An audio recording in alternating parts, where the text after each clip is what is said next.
about us as Team Affirmative to trust what is of our own making.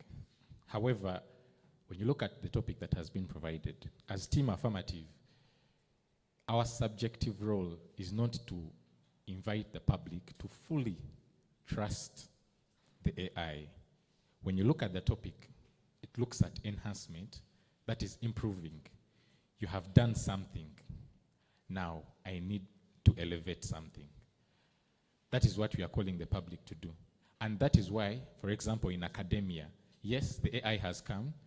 You talked about the issue of people using the AI to do their, for example, coursework tests and everything.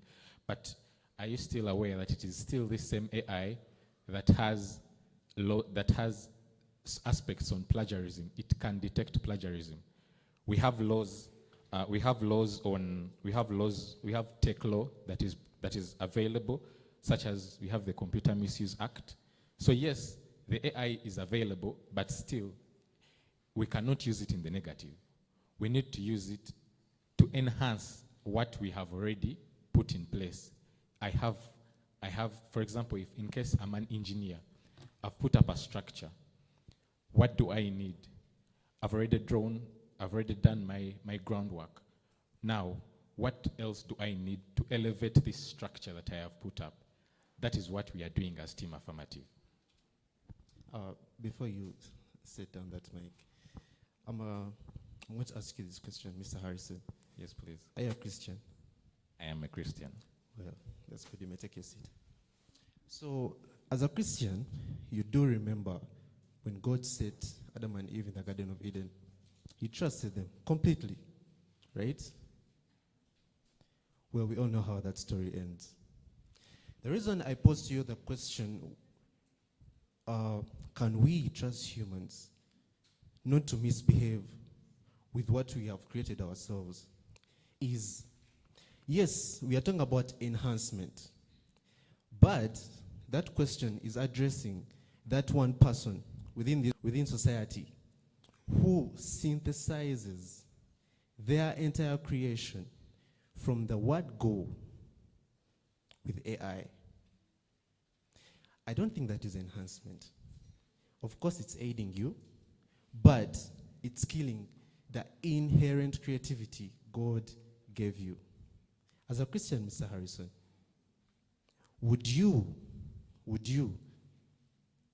as you speak of plagiarism, would you award highly a person who has 55% work that is not original? Would you? I would not. Exactly. So you creating safeguards against your own creation shows, one, you don't trust the AI you've created, and two, you don't trust yourself as a human being, plus and your fellow human beings, because you know they will always misuse it. So despite all the discussions of how they have enhanced, how they have aided, how AI has, we appreciate all that. But we as humans can never be trusted. And that is within our nature. And with those remarks, I beg to submit. Thank you.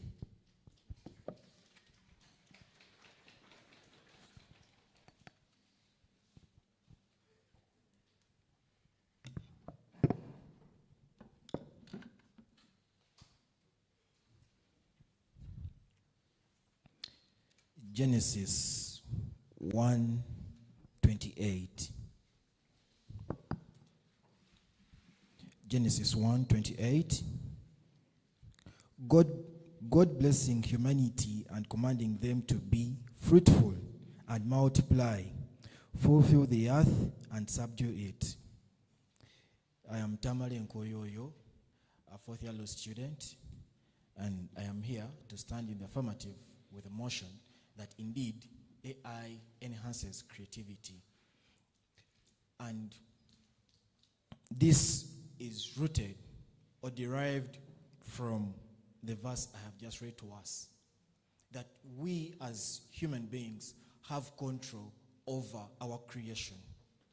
And it is God's command that we use the capacity, we use the ability that he has bestowed upon us to make the earth a better place. Now,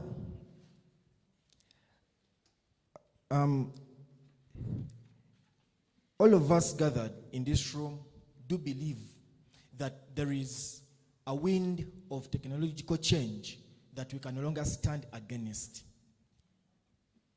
There is a wind of technological change that we can no longer stand against. We can pose all sorts of excuses, but there is a new order that we can no longer stand against. The very way we still believe that we could trek long distances to deliver messages against the use of mobile phones, now it is upon us to make a phone call and communicate with someone in New York, to talk with someone wherever they are, and it is for our benefit. So, how best do we, as a people, as a creation that God commands, make use of what is upon us and what is within our capacity to better the earth and make our lives better? And these are some of the points that I believe support the argument. AI has created room, or continues to create room, for elevation and transformation. All of us here, if, as our colleagues put it, that it's a crime to use it, or it's against the order to use it, all of us are candidates of cheataria, if indeed it's a criminal offense, because we have applied it somewhere, and it is to our benefit. My colleague, Maganda Harrison, stated and made note of ethical use of AI. In this transformation and elevation, you who employs it to do your coursework or make a search of the question, how best do you transfer the information that you've derived from the search engine that you've fed in the search engine to own it as a person, to elevate and transform your own research? We have had the UCU, it has been the UCU Library Week, and right here you can access all the books that you need from just a search, tapping. The law reports, Yuli, you can access all the cases. Should we run away from that because someone notes of a senior official who took note of the fact that we are now producing KFC lawyers? Because the old generation thinks we should go through the same hurdles and hardships they went through for us to qualify to be the quality they are. And so, we should not embrace the change that is upon us. Having Yuli on my phone and reading the phone from wherever I can and without coming to the library is embracing advancement and technology. AI has enabled us to eliminate human errors. I beg for your pardon. You do your work, dissertation, then feed it in and ask. Even some of the spellings. Your research proposals, your research titles, but you have something you create first. You don't just feed in a blank space and it tells you the answer. That means you've created something first, and then it feeds you and you better what you've been provided with. And so the elimination of the error comes into that point. The other point is, as I conclude, availability. It is everywhere. How easy is it for everyone to access a library like we have, like Mukasa? But for as low as 150, you can access a phone, and the phone has some of that information, and you can access whichever information that you need. The other last point that I have is reducing on the cost of production. As we decry the fact that it is creating unemployment, we must appreciate the fact that the cost of production reduces. We shall not need the number of people, if we need 100 people to carry out a specific task. Employing this technology is going to enable us cut on the workforce that we need. So what does that call for? it calls for more creativity upon you so that you fit within the market demands. As I conclude with an example of a friend who is a community worker. Recently, I was discussing with him still regarding the same topic. And I told him on Friday we have a discussion regarding AI. And he told me, by the way, it's a very serious matter. I wrote a project proposal, but the fund has told me, find ways you incorporate AI in your proposal. How can patients in the villages talk to you without interfacing you directly? You're in Mukono, but you can talk to someone in Impata. They just log in, Musao, this is how I feel. How best can I? And then the medication and the prescription happens. And that creates the distance this person would have trekked to come to Mukono, and sometimes they may not make it. And for those few points, I beg to submit.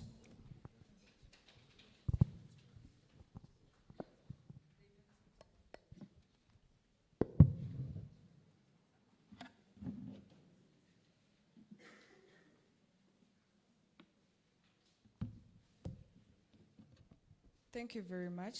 My name is Kasabiti Deborah, LLB1. So, to begin with, the purpose of this debate, we are not here to talk about the advantages and disadvantages of AI, but we are tackling the issue of creativity. How has it affected the creativity of humans? And this is what we submit on the negative side. We talk about the question of creativity. How is this element of AI affecting creativity? From their speech, they talk about enhancement. I asked their first speaker, what is to enhance? To enhance is to improve something that has already been created. But in this case, according to the status quo, the people we are having in Uganda today, how do they use AI? Do they use it to enhance what they have created or to create? That's why we have a lot of duplicate work. Someone is given an assignment. Before they think about it, they put it into AI. That's why several individuals end up with the same work. What is creativity is one thing we need to understand. It's not just what you put out there or the output. It's about the emotional element that comes with it, the uniqueness that comes with it. The fact that that element lacks, meaning that creativity is actually being undermined instead of actually being improved. And they go on to talk about adaptation. What does adaptation look like? Adaptation is a kind of positive move. And how have people adapted to AI today?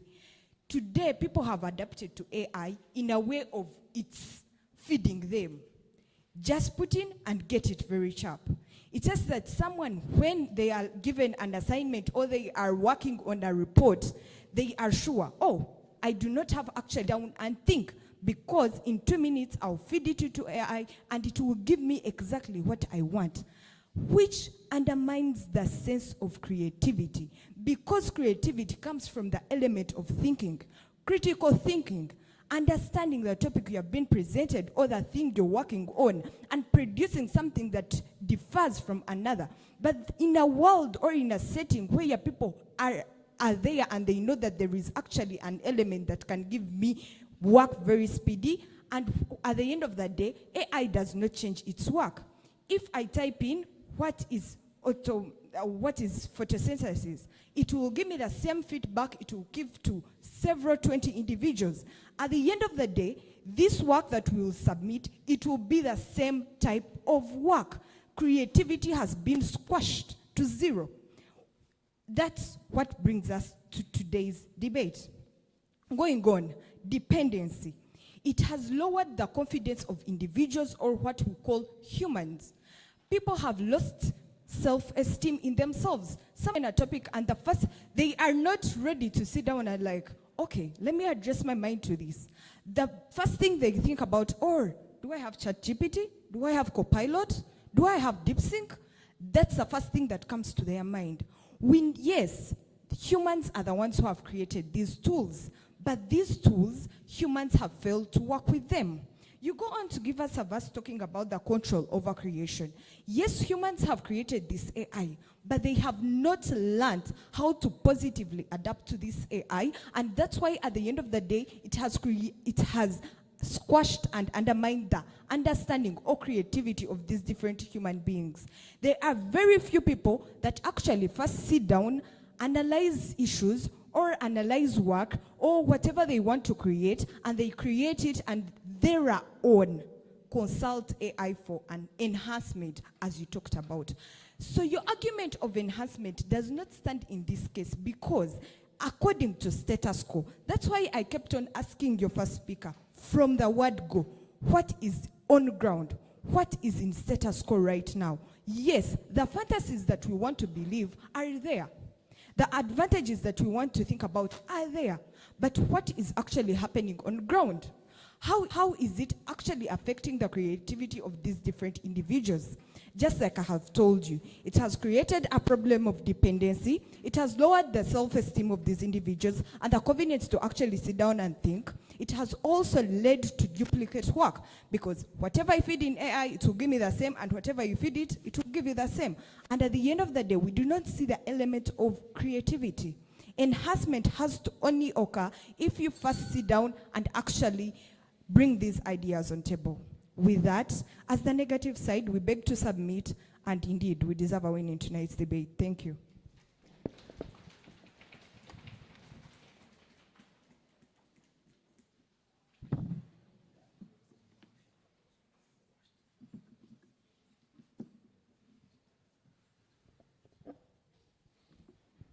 Wow.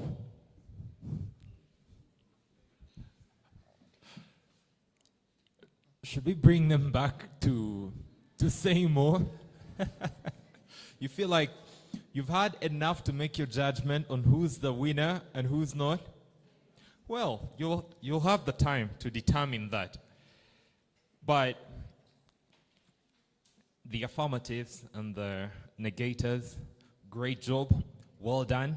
Now we want to hear from the audience. You have fellow negators there, and you have fellow affirmatives who are known to you. Would like to see them. Just 2 hands per side. You let us know who you're speaking to. Now, whoever I point at, you'll stand. Who are you speaking to? Gentleman in black, your hand went up first. All right. A second person, stay standing. Number 2, I need another affirmative. Any other person affirming the motion to make a case for these people? All right, arise on your feet. The mic, somebody will need the mic to go out to them. Timekeeper, help me. Oh, okay, thank you. Then negators, we need 2 advocates. Negators, all right, 1. I need a female now. A female? No females? Females are all affirmative. Okay, you like it easy, eh? Anyway, that wasn't, there's nothing gender specific about that question or alluding to anything, but okay, gentlemen, you had raised your hand as a negator. You each have a minute to make a case, starting from the affirmatives. Somebody pass the mic to the affirmative. Okay. Make your case, sir. Thank you very much. My name is Morgan, and I am a student of information technology. And I stand here to affirm the motion that AI enhances creativity. First of all, the current speaker, Deborah, said that AI gives the same answer. That is not true. AI is built with a bit of randomness in it. So even if he gives the same prompt, she gives the same prompt, the answers are going to be different. They might be similar, but they're going to be different. Now, this is where prompt engineering comes in. That's why very many people are trying to study prompt engineering, because we want to give AI proper prompts so that it can give us a better understanding of the topic that we are prompting it to give us. That is where the aspect of creativity comes in. Now, just like the basics of computing, when we're back in high school, they said computers don't make